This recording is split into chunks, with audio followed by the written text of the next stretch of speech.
ఎలా ఉన్నారు? అందరూ బాగున్నారా? చూసారా ఏం ముక్కలు అనుకుంటున్నారా? ఇది పనసకాయ, చిన్న లేత పనసకాయ ఉంటుంది కదా, అది పైన పొట్టు తీసేసి ఇలా ముక్కలుగా చేసుకున్నాను అనమాట. ఈరోజు మీకు ఈ పనసకాయ కర్రీ ఎలా చేయాలో చూపెడతాను. చూడండి, పనసకాయ అనమాట. పైన పొట్టు అంతా తీసి ముక్కలు చేసుకున్నాను. చేసుకొని దీన్ని ఒక విజిల్ పెడదామని కుక్కర్లో వేసి కొంచెం పసుపు గుండ, చిన్న పసుపు పౌడర్ వేసి కుక్కర్ మూతట్టేసి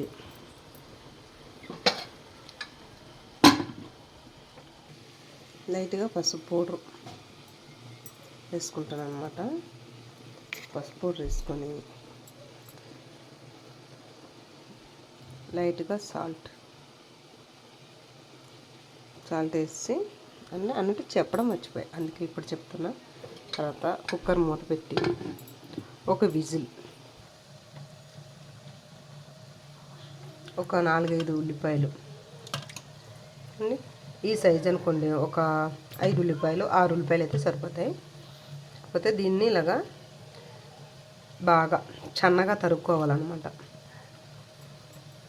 తరిగేసి అలానే టమాటా ఒక రెండు టమాటా, దీన్ని కూడా చిన్న ముక్కలుగా చేసుకోవాలి. తర్వాత ఒక 4 పచ్చిమిర్చి, ఓకే, పచ్చిమిర్చి తీసుకొని ఇవి కూడా ఇలాగ మధ్యలో ఇలా ఏరిచి 2 ముక్కలుగా చేసుకోవాలి. తర్వాత కొద్దిగా పుదీనా, ఒక కరివేపాకు, అలాగే మటన్ మసాలా ఒక 2 ప్యాకెట్లు మటన్ మసాలా. ఇప్పుడు ఇవన్నీ తాలింపుకి కావలసిన పదార్థాలు. ఇప్పుడు మనం పనసకాయ కూర ఎలా తయారు చేయాలో చూద్దాం.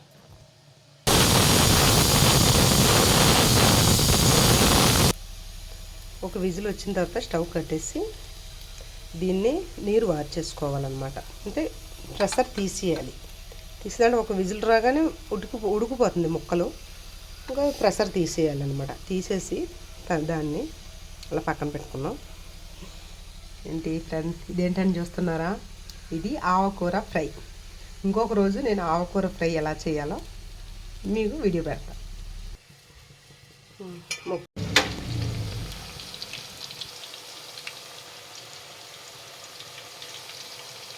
ఇలా ముక్కల్ని ఆయిల్లో ఫ్రై చేయాలన్నమాట. ఇలా అంటే మరీ ఎక్కువగా డీప్ ఫ్రై చేయకుండా మామూలుగా ఫ్రై చేయాలి.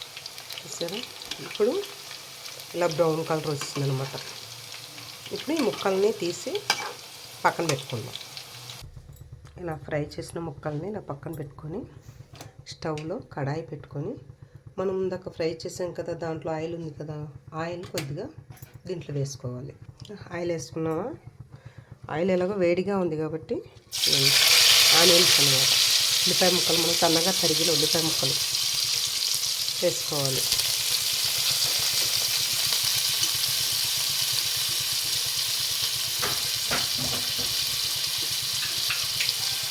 తర్వాత కొత్తిమీర, కరివేపాకు ఆనియన్తోనే కలిపి వేసుకోవాలన్నమాట.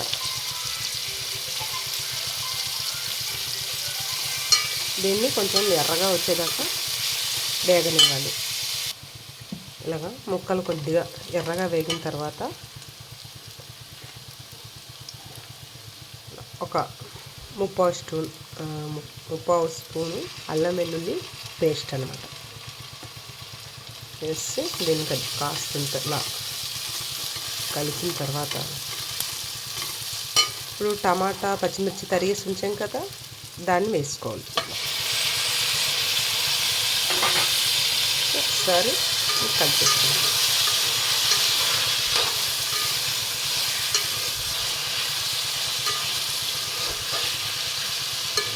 వేసి కలిపిన తర్వాత దీంట్లో ఉడకడానికి మనము కర్రీకి ఎంత సాల్ట్ వేస్తామో అంత సాల్ట్ ఈ టమాటాలో వేసుకోవచ్చు.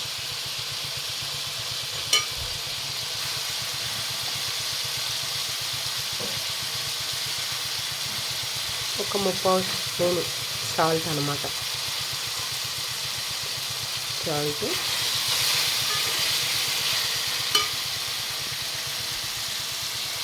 తర్వాత మనం మటన్ మసాలా ఇచ్చాం కదా, ఆ పౌడర్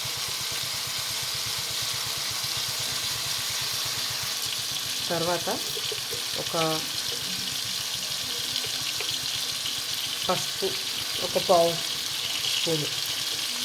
మన ఇంట్లో సొంతంగా ఆడించుకుంటాం కదా గరం మసాలా పౌడరు,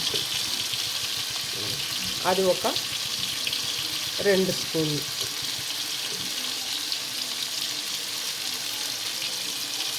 వేస్తే దీన్ని ఇలా మొత్తం కలిపేయాలన్నమాట. కలిపించి టమాటా ముక్కలు బాగా మగ్గి ఆయిల్ వేరేగా వచ్చేదాకా దీన్ని కొంచెం మనం స్టవ్ ఒత్తి తగ్గించి ఉడికించాలన్నమాట.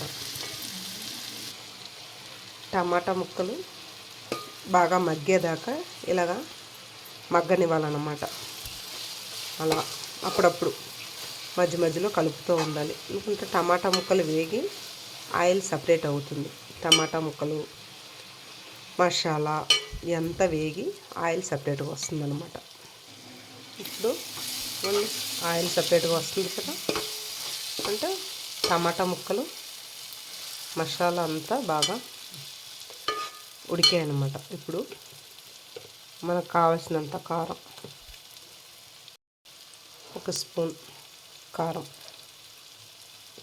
వేసుకొని దీనిలో కలిపేసి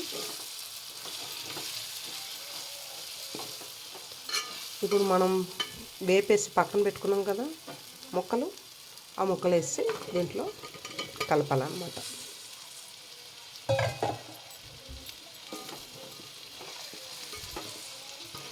ఇలా కలిపేసుకోవాలి. ఇలా ముక్కలు అంతా ఇలా కలిసిపోయేటట్టు కలిపేసుకోవాలన్నమాట. కలిపేసి ఒక 2 నిమిషాలు ఆయిల్ వాటర్ ఏం పెట్టకుండా, వాటర్ పోయకుండా ఇవన్నీ మూత పెట్టేయాలన్నమాట. అలా ఒక 2-3 నిమిషాలు మూత పెట్టేసి ఒక 2-3 నిమిషాల తర్వాత మళ్ళీ కలిపేసుకోవాలన్నమాట. దీన్ని ఇట్లా అడుగు పట్టుకుంటా కలిపేసి వాటర్ వేసుకుందాం. అంటే మనకు కావాల్సినన్ని వాటర్, గ్రేవీకి సరిపడంత వాటర్ అన్నమాట వేసి ఈ ముక్కలు ఇలా కలిపేయాలి.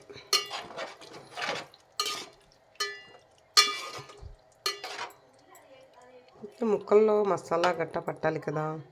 మనం మటన్ గ్రేవీ ఎలా చేసుకుంటామో దానికి ఎంత సరిపోతుందో వాటర్ అంత వేసుకొని ఒక 5-10 నిమిషాలు అలాగా మరిగించాలన్నమాట.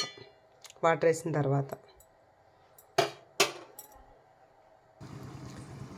ఒక 5 నిమిషాలు అయ్యాక దీన్ని మూత తీసి ఒకసారి కలుపుకుందాం. నిమిషాలు అయ్యాక దీన్ని ఇలా కలిపేసి దీంట్లో మనం కొంచెం కొత్తిమీర, సన్నగా తరిగిన కొత్తిమీర వేసి ఒకసారి కలిపేద్దాం.